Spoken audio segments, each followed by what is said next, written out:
যে ওলির কদম মুবারকে আসার পরে আমি আমার জীবনকে বদলে ফেলেছি। কন্যা সুবহানাল্লাহ। সুবহানাল্লাহ। শুধু তাই নয়, আল্লাহ পাক যে আমাদেরকে আসার মতো বসার মতো তৌফিক দিয়েছে, এজন্য আল্লাহ পাকের শুকরিয়া আদায় করি, বলি আলহামদুলিল্লাহ। আলহামদুলিল্লাহ। পাশাপাশি লক্ষ্য করি দুরূদ ও সালাম ওই নবীর উপরে যে নবী রাহমাতুল লিল আলামিন, আপনার আমার মায়ায় সৃষ্টি হওয়ার পর থেকে কাঁদতেছেন। যে নবী আপনার আমার মায়ায় আল্লাহ পাক যখন নূর দিয়া সৃষ্টি করে আমার নবীকে ময়ূরের স্রোতে রাখছেন, ওই সময় আমার নবী রাহমাতুল লিল আলামিন আপনার আমার মায়ায় কেঁদেছিলেন।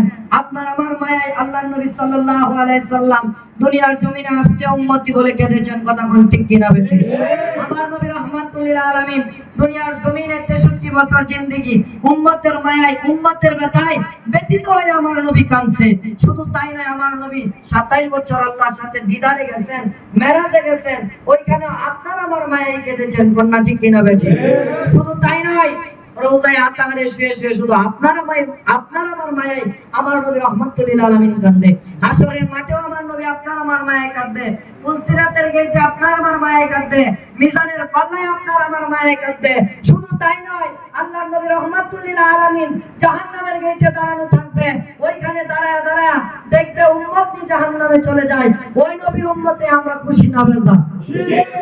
1,24,000 মতান্তরে 2,23,999 জন নবী রাসূলগণ কেঁদেছিলেন এই নবীর উম্মত হওয়ার জন্য।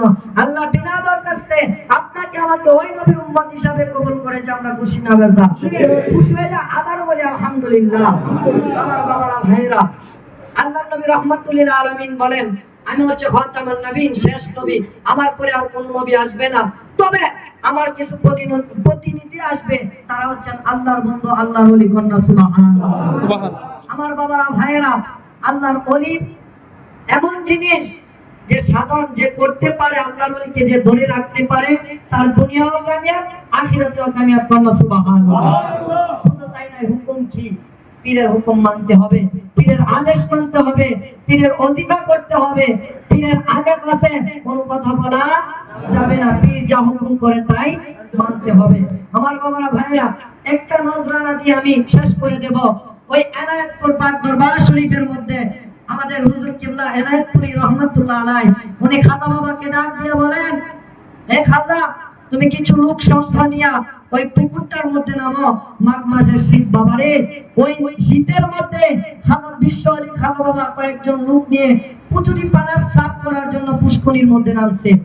আমার বাবারা ভাইরা, রাত্রেবেলা সবাই উঠে আসছে, শুধু খাজা বাবা একলাই ওই পুকুরের মধ্যে রয়েছে। যখন এনায়েতপুরী দাদা হুজুর কিবলা গেলেন, গিয়া ডাক দিলেন, বাবারা আমার খাজা কই, আমার খাজা কই, তোমরা কি সবাই চলে আসছো? তখন বলতেছে যে আপনার খাজা এখনো ওই পুকুরের মধ্যে রয়েছে। কারণ কেন? আমার পীর হুকুম করছে পুকুরের কুচুরি পানা সাফ করার জন্য, আমাকে উল্টার হুকুম দেয় নাই। ওটার হুকুম দেয় না, ওটার হুকুমের জন্য মাঘ মাসের শীতের মধ্যে সুন্দর করে ওই পুকুরের মধ্যে দাঁড়ায় আছে। এটাকেই বলে পীরের প্রতি ভালোবাসা। এনায়েতপুরী হুজুর খাজা বাবাকে টান দিয়া মুখের মধ্যে লইয়া এমন এক জাতা মারছে, খাজা বাবা বলে, আমি দেখলাম আমার ভিতর কি জানি তোর মারছে, চিল্লায়া কোন সুবহানাল্লাহ। এজন্য বাবারা ভাইরা, পীরের সব সময় আপন নয়নে রাখতে হবে, আপন নয়নে ভাষায় রাখতে হবে। আপনার আমার বিপদের কান্ডারি আমার আপনার মুর্শিদ। আমার বাবারা ভাইরা, মুর্শিদকে যে নয়নে রাখতে পারছে, মুর্শিদকে যে ধরে রাখতে পারছে, তার দুনিয়া ও আখিরাতে কামিয়াবি হয়ে গেছে। এজন্য বলতেছে, কি বলতেছে শায়ের বলে, গানের মধ্যে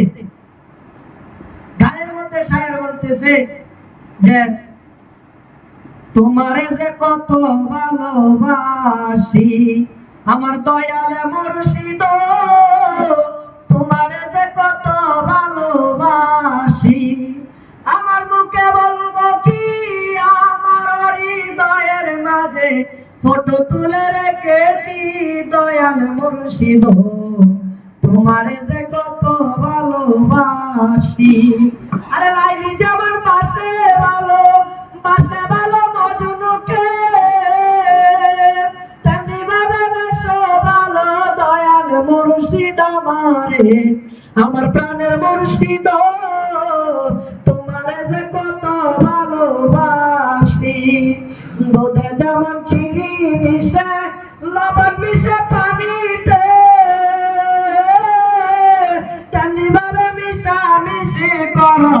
বিপ্লব বাবাই আমারে দুধে যেমন চিনি মিশে লবণ মিশে পানিতে তেমনি ভাবে মিশামিশি করো শহর বাবাই আমারে আমার প্রাণের মুর্শিদ তোমারে যে কত ভালোবাসি আমার মুখে বলবো কি আমার হৃদয়ের মাঝে ফটো তুলে রেখেছি আই বান্দা বলদের মতো গোড়ায় নাই আমারে আরে দুটি নয়ন খুলে দাও না দেখতাম বাবা তোমারে আই বান্দা বলদের মতো গোড়ায় নাই আমারে দুটি নয়ন খুলে দাও না দেখতাম জহর বাবা তোমারে প্রাণের মুর্শিদ তোমারে যে কত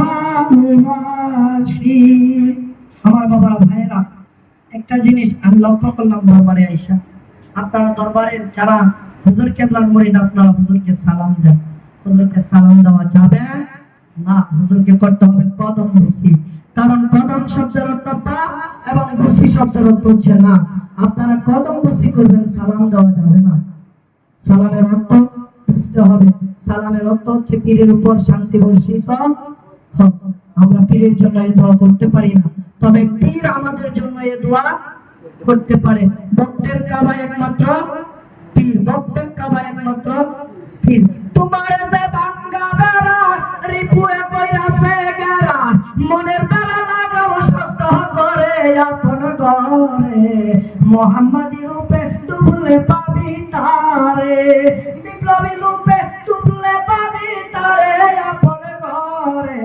মুর্শিদ রূপে ডুবলে পাবি তারে সেটা তোমার হৃদয় মাঝারে নির্জীবী রে সজীবী করে সেটা তোমার হৃদয় মাঝারে নির্জীবী রে সজীবী করে সদাই তাকে প্রেম নদীর কিনারে আপন ঘরে মুর্শিদের রূপে ডুবলে পাবি তারে জোহর বাবা রূপে ডুবলে পাবি তারে আপন ঘরে মুর্শিদের রূপে ডুবলে পাবি তারে লাখো দনা সুদ মালা কুচম তার ভিতরে মুকামে মামুদ লাখো দনা সুদ মালা কুচম তার ভিতরে মুকামে মামুদ লা মুকানে খুললে তালা দেখতে পাবি নূর তাজালা লা মুকানে খুললে তালা দেখতে পাবি নূর তাজালা নূরের মানুষ সদাই ঝলক মারে আপন ঘরে মুর্শিদের রূপে ডুবলে পাবি তারে বিপ্লবী রূপে ডুবলে পাবি তারে আপন ঘরে মুর্শিদের রূপে ডুবলে পাবি তারে আমার বাবারা ভাইরা এজন্য কথা একটাই